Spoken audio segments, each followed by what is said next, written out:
Time Machine by H.G. Wells, Chapter 4. In another moment, we were standing face to face, I and this fragile thing out of futurity.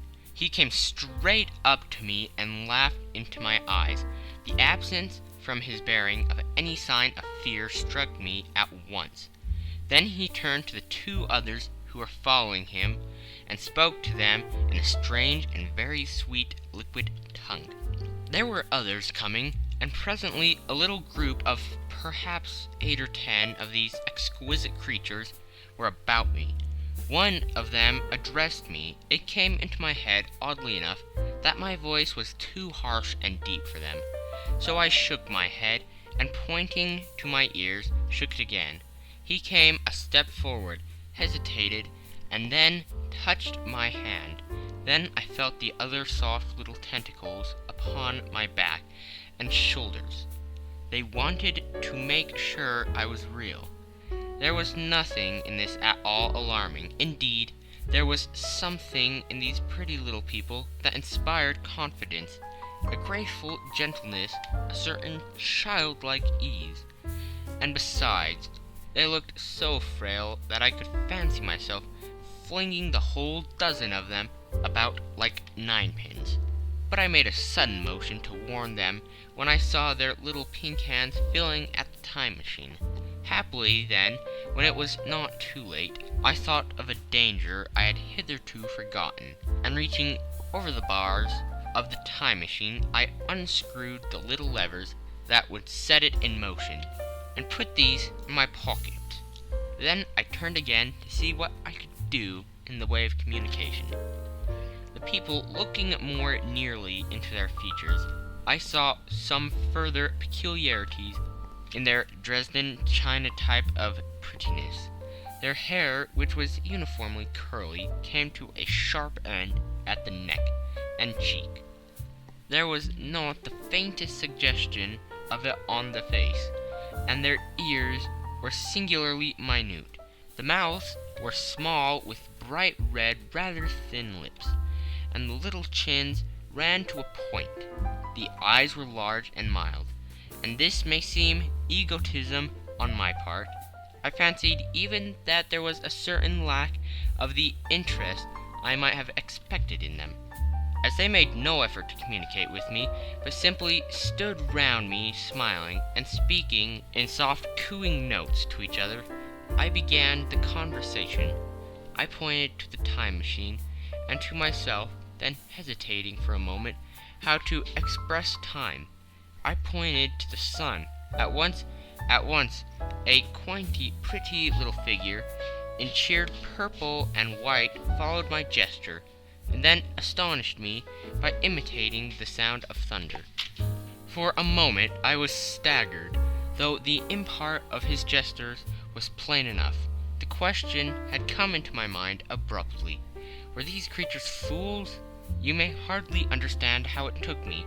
You see, I had always anticipated that the people of the year 802,000 odd would be incredibly in front of us in knowledge, art, everything. Then one of them suddenly asked me a question that showed him to be on the intellectual level of one of our 5-year-old children. Asked me, in fact, if I had come from the sun in a thunderstorm.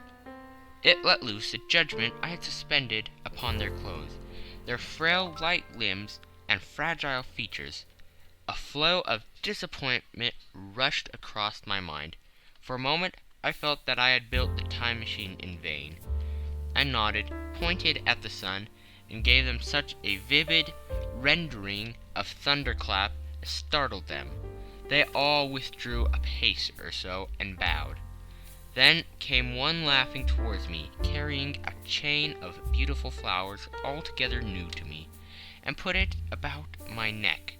The idea was received with the melodious applause, and presently they were all running to and fro for flowers, and laughingly flinging them upon me until I was almost smothered with blossom.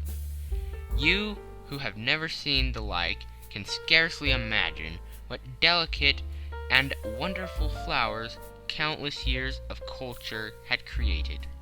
Then someone suggested that their playing should be exhibited in the nearest building, and so I was led past the Sphinx of white marble, which had seemed to watch me all the while, with a smile at my astonishment, towards a vast grey edifice of the fretted stone.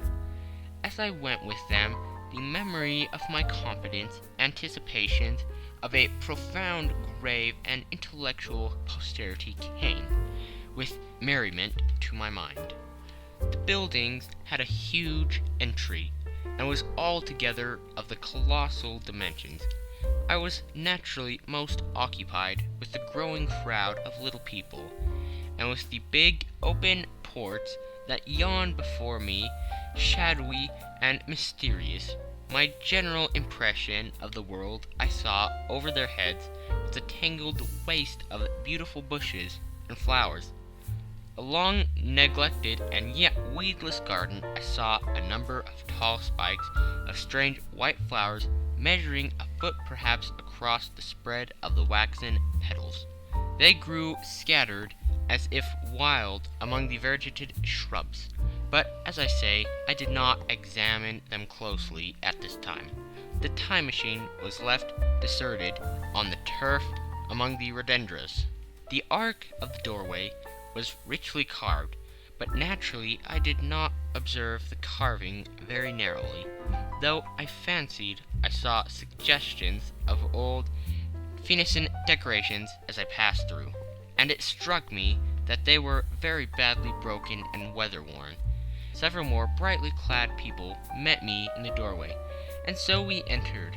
I dressed in the dingy 19th century garments, looking grotesque enough, garlanded with flowers and surrounded by an eddying mass of bright, soft-colored robes and shining white limbs in a melodious whirl of laughter and laughing speech.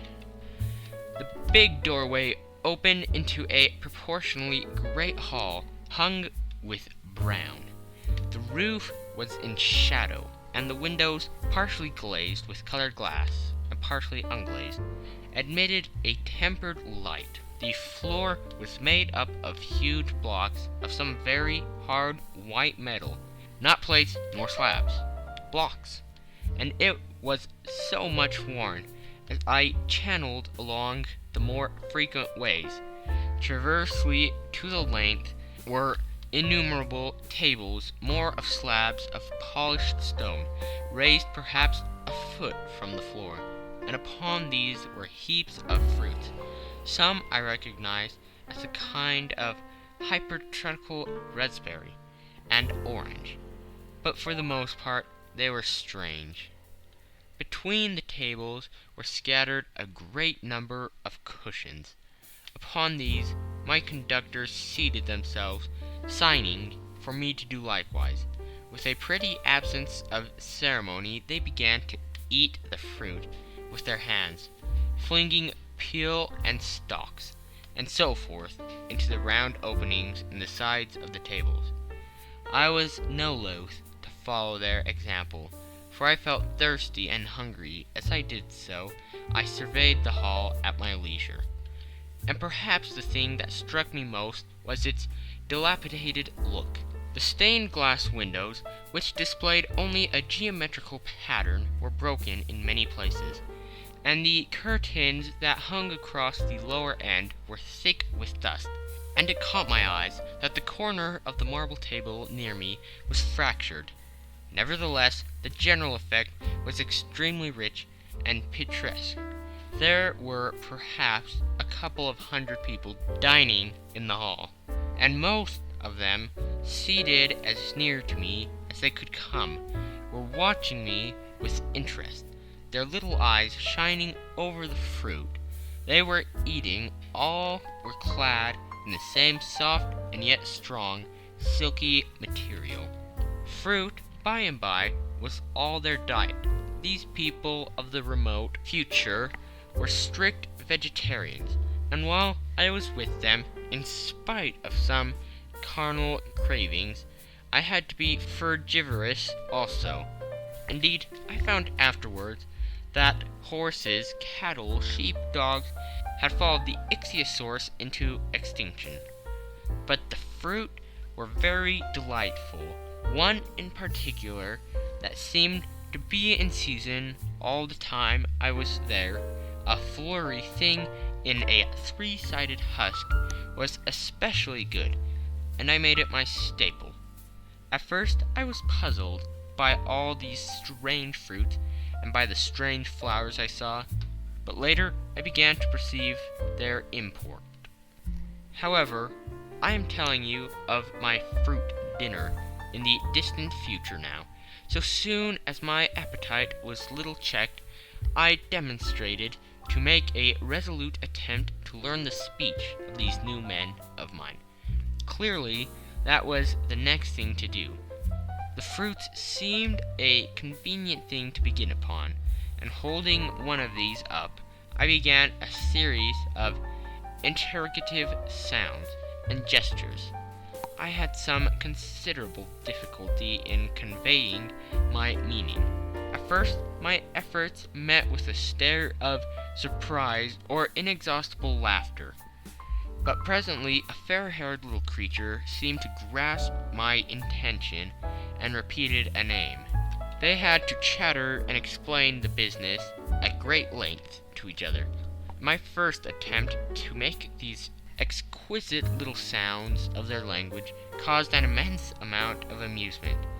However, I felt like a schoolmaster amidst children, and presently I had a score of noun substantives at last at my command. And then I got to demonstrative pronouns, and even the verb to eat.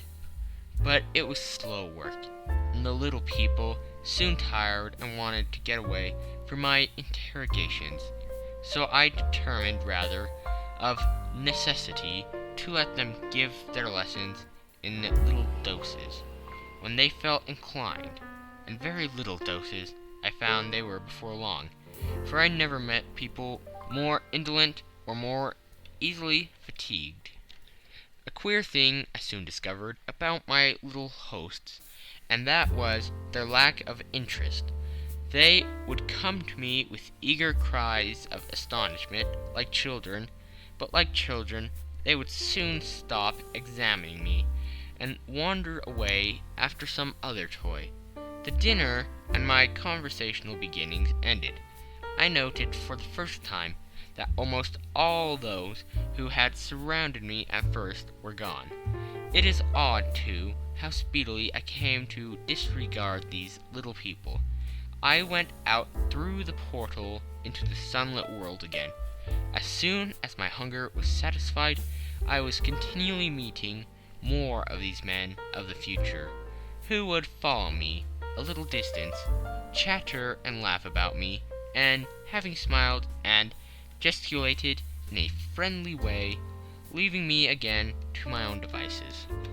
The calm of evening was upon the world as I emerged from the great hall, and the scene was lit by the warm glow of the setting sun. At first, things were very confusing. Everything was so entirely different from the world I had known, even the flowers. The big building I had left was situated on the slope of a broad river valley, but the Thames had shifted perhaps a mile from its present position. I resolved to mount to the summit of a crest, perhaps a mile and a half away, for which I could get a wider view of this our planet in the year 802,701 AD. For that, I had explained, was the date the little dials of my machine recorded. As I walked, I was watching for every impression that could possibly help to explain the condition of ruinous splendor in which I found the world. For ruinous it was. A little way up the hill, for instance, was a great heap of granite, bound together by masses of aluminum, a vast labyrinth of precipitous walls, and crumpled heaps amidst which were thick heaps of very beautiful pagoda-like plants, nettled possibly, but wonderfully tinted with brown about the leaves, and incapable of stinging. It was evidently the derelict remains of some vast structure, to what end built I could not determine. It was here that I was destined, at a later date, to have a very strange experience, the first intimation of a still stranger discovery. But of that I will speak in its proper place. Looking round with a sudden thought from a terrace on which I rested for a while, I realized that there was no small houses to be seen. Apparently the single house, and possibly even the household, had vanished. Here and there among the greenery were place-like buildings, but the house and the cottage, which formed such characteristic features of our own English landscape, had disappeared. Communism, said I to myself, and on the heels of that came another thought. I looked at that half-dozen little figures that were following me. Then, in a flash, I perceived that all had the same form of costume, the same soft, hairless visage, and the same girlish rotundity of limb. It may seem strange, perhaps, that I had not noticed this before, but everything was so strange. Now I saw the fact plainly enough, in costume and in all the differences of texture and bearing that now mark off the sexes from each other. These people of the future were alike, and the children seemed to my eyes to be but the miniatures of their parents. I judged then that the children of that time were extremely precious, physically at least, and I found afterwards abundant verification of my opinion.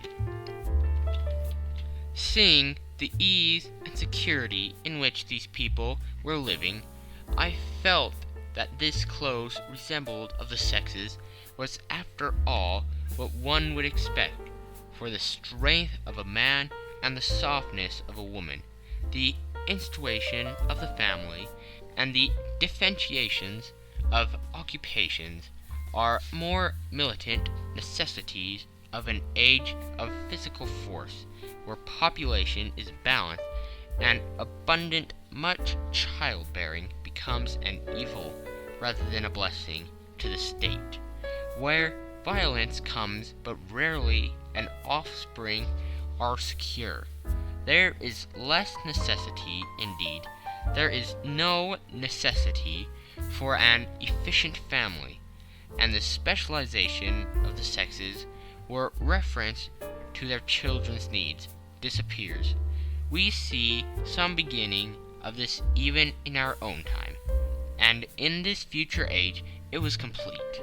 This, I must remind you, was my speculation at the time. Later, I was appreciate how far it fell short of the reality. While I was musing upon these things, my attention was attracted by a pretty little structure, like a well under a cupola. I thought in a transitory way of the oddness of wells still existing, and then resumed the thread of my speculations. There were no large buildings towards the top of the hill, and as my walking powers were evidently miraculous, I was presently left alone for the first time, with a strange sense of freedom and adventure. I pushed on up to the crest. There I found a seat of some yellow metal that I did not recognize, corroded in places with a kind of pinkish rust, and half smothered in soft mass. The armrest cast and filled into the resemblance of griffins' heads. I sat down on it, and I surveyed the broad view of our old world under the sunset of that long day. It was as sweet and fair a view as I have ever seen. The sun had already gone below the horizon, and the west was flaming gold, touched with some horizontal bars of purple and crimson. Below was the valley of Thames, in which the river lay like a band of burnished steel. I have already spoken of the great places dotted about among the vegetated greenery, some in ruins, and some still occupied. Here and there rose a white or silvery figure in the waste gardens of the earth. Here and there came the sharp vertical line of some cupola or obelisk. There were no hedges, no signs of proprietary rights, no evidence of agriculture. The whole earth had become a garden. So watching, I began to put my interpretation upon the things I had seen, and as it shaped itself to me that evening, my interpretation was something in this way. Afterwards I found I'd got only a half-truth, or only a glimpse of one facet of the truth. It seemed to me that I had happened upon humanity upon the wane. The ruddy sunset set me thinking of the sunset of mankind. For the first time, I began to realize an odd consequence of the social effort in which we are at present engaged. And yet, come to think, it is a logical consequence enough. Strength is the outcome of need. Security sets a premium on feebleness. The work of amelioration, the conditions of life, the true civilizing process that makes life more and more secure, had gone steadily on to a climax. One triumph of a united humanity over nature had followed another. Things that are now mere dreams had become projects deliberately put in hands and carried forward, and the harvest was what I saw. After all, the sanitation and the agriculture of today are still in the rudimentary stage. The science of our time has attacked but a little department of the field of human disease, but even so, it spreads its operations very steadily and persistently. Our agriculture and horticulture destroy a weed just here and there, and cultivate perhaps a score or so of wholesome plants, leaving the greater number to fight out a balance as they can. We improve our favorite plants and animals, and how few they are. Gradually, by selective breeding, now a new and better peach, now a speedless grape, now a sweeter and larger flower, now a more convenient breed of cattle. We improve them gradually, because our ideals are vague and tentative, and our knowledge is very limited, because nature, too, is shy and slow in our clumsy hands. Some day all this will be better organized, and still better. That is the drift of the current in spite of the eddies. The whole world will be intelligent, educated, and cooperating.